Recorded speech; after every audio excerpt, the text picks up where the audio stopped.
Hey there, Clashers, and thanks for joining another episode. Coming to you today with a war recap from our sister clan, 49er War Clan 2, and their recent war versus ASE Korea MFG. They took them down 70 to 57, so good job by the clan here and what they were able to accomplish.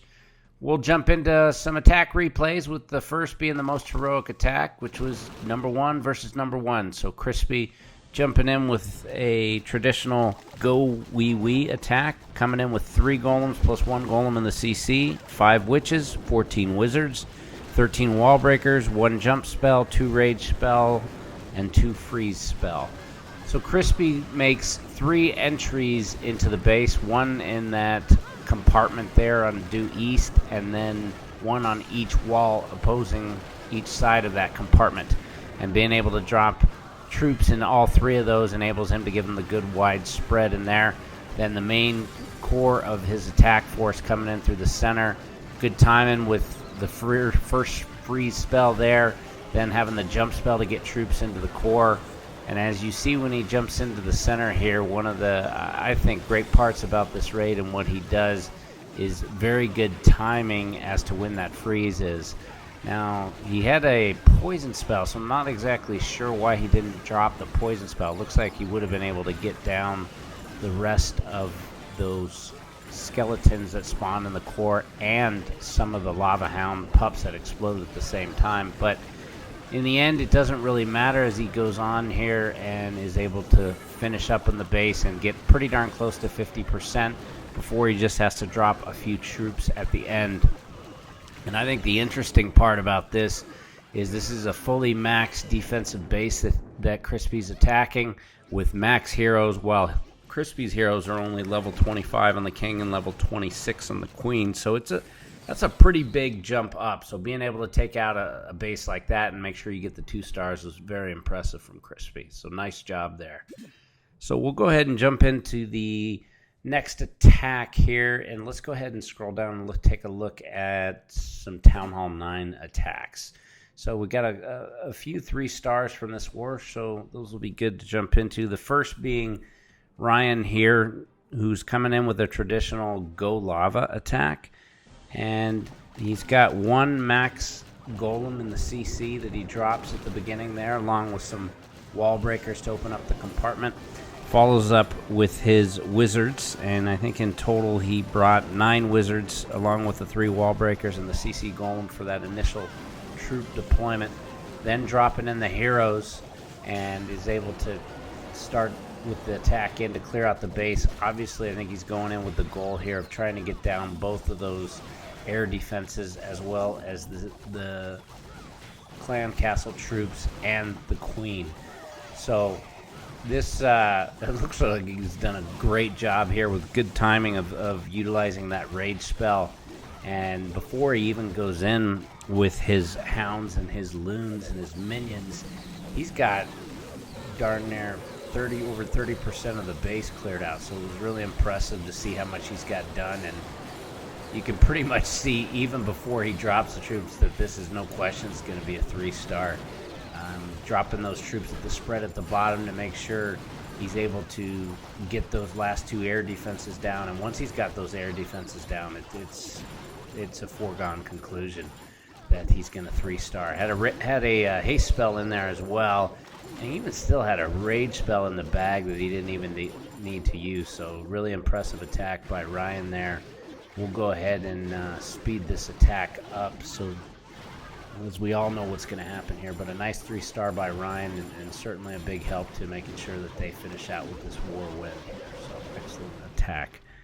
So we'll go ahead and move on to the next attack to look at, and let's jump down to, let's take a look at Sam's attack here, number 18.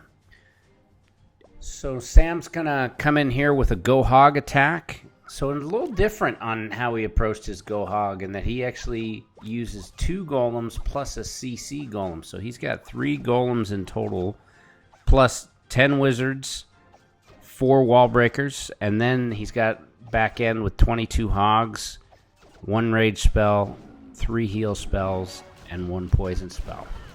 So he comes in with a spread along that one side of the base, had two of his golems kind of bunch up together, so not an ideal start, but in the end it seems to work out well that he's able to rage and break the wall with the wall breakers. That a lot of times is a very useful tactic, because if you can drop a rage and then drop your wall breakers, it allows them to accelerate to the wall before any type of splash damage takes him out.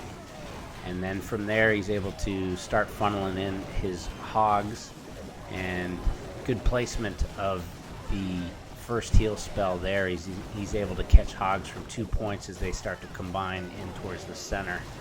And he's still got all his troops up, and you've heard me say it before, but one of the key things to raids such as this and having success is your ability to keep your queen upright long into the raid.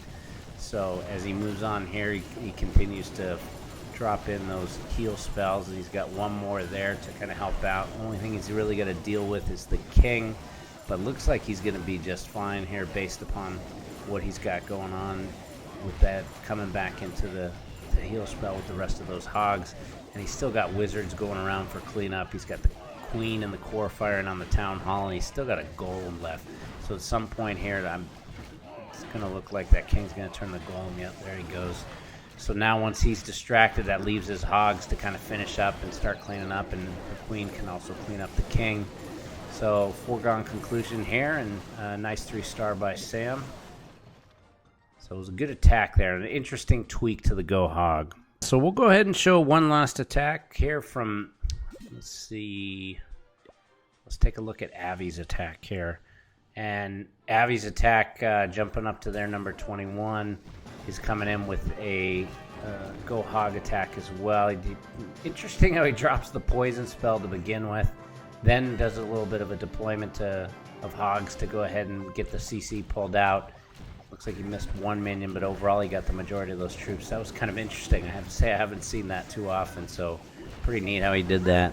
But he's coming in with one golem plus a golem in the CC, coming in with 2 entry points as to how he's going to come in.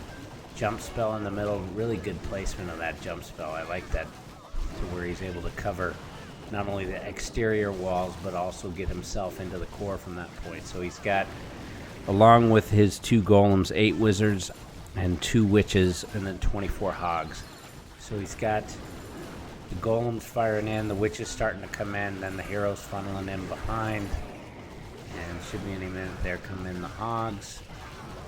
And while he's got some of these defenses at the bottom point, firing on the heroes and the golems enables those hogs to come in and be relatively untouched. So he doesn't even need to drop that heal spell when he first goes into that first quadrant at the south there. So he's able to wait, get that first heal spell more closer to the core, and then that's a big help to this raid for sure. So he funnels on there, dropping the second heal spell in the core, and then the last one, let's see where he'll go ahead and drop that, probably in that left quadrant. Yep, in the left quadrant there to go ahead. Ooh, lost a bunch of hogs to some spring traps there. That's one of the reasons hogs can be frustrating, but he's got enough running around that he's doing well. And again, as you see here, he's still got his heroes up and running. So, or at least from the queen rocking there and being able to go down and help clean up the base while everything else does. So, able to walk through the rest of this base relatively easily. So, solid attack there by Abbey, and great looking war win here by 49er War Clan 2. I think a lot of people think that our main clan is the only one that does that well, but this clan is obviously rocking it too. So that'll do it for this episode. So until next time, clash on.